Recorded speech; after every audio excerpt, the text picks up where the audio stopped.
à tous, c'est Adeline, je suis ravie de vous retrouver dans cette petite vidéo lithothérapie consacrée à l'onyx. L'onyx que je perds. L'onyx qui est une variété d'agate, vous devez la connaître, une agate. Alors l'onyx noir, on va parler là. Il y a aussi de l'onyx marbre, mais là j'avais envie de vous parler de l'onyx noir et de sa particularité et de toutes ses particularités.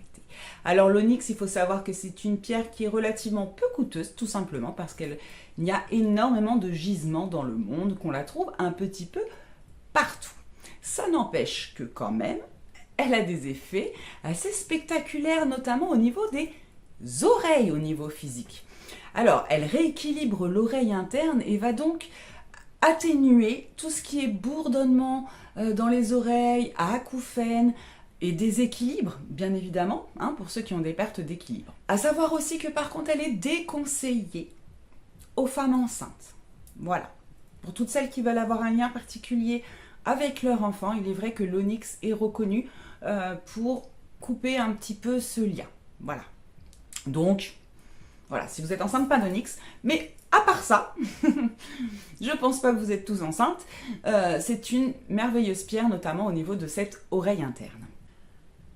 Alors sur le plan psychologique, notre belle onyx va travailler notamment au niveau de tout ce qui est état dépressif, un petit peu, voilà, quand on a le bourdon, tout ça, elle va venir chasser ces mauvaises idées, cette tristesse. Attention, cependant, de bien la nettoyer, la purifier régulièrement et peut-être de ne pas la porter en permanence car elle pourrait avoir l'effet inverse comme toute pierre qui n'est pas bien entretenue, mais je le dis quand même que, voilà, à trop de doses, peut-être que ça peut nous emmener un peu trop en profondeur. Donc elle est très bien, mais pensez à espacer un petit peu ou à l'enlever au moins la nuit, le temps qu'elle se recharge et qu'elle se purifie. Alors, elle est réputée comme une pierre, bien évidemment, de protection, très utile aux médiums parce qu'elle vient repousser la présence des esprits de par son énergie particulière. Évidemment, vous l'aurez compris, vous commencez à connaître tout, c'est une pierre qui est noire, qui dit noir, dit ancrage à la terre, donc cette pierre va venir nous aider au niveau de notre ancrage à la terre et de notre chakra racine. C'est une pierre également qui aide au self-control, qui nous aide non seulement à garder le contrôle de soi pour être plus posé, mais qui favorise également le sens des responsabilités.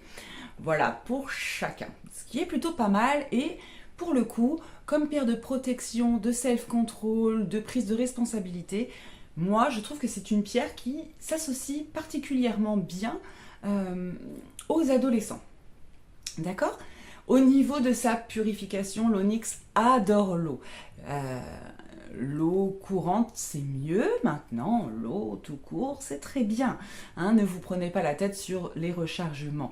Au-delà de ça, elle adore la lune, comme toutes les pierres, le soleil également. Et elle peut également se recharger avec la géode de quartz. On va favoriser le quartz pour l'onyx, pardon. Au niveau des lions, et on se demande pourquoi, au niveau des lions, n'importe quoi.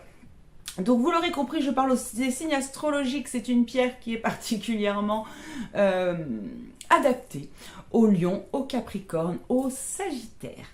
Voilà, mes amis, pour cette petite vidéo courte sur notre onyx. Donc, pour un petit récapitulatif, l'onyx est self-control, ancrage, protection et équilibre de l'oreille interne. Voilà mes amis, je vous fais des gros bisous. Bye bye.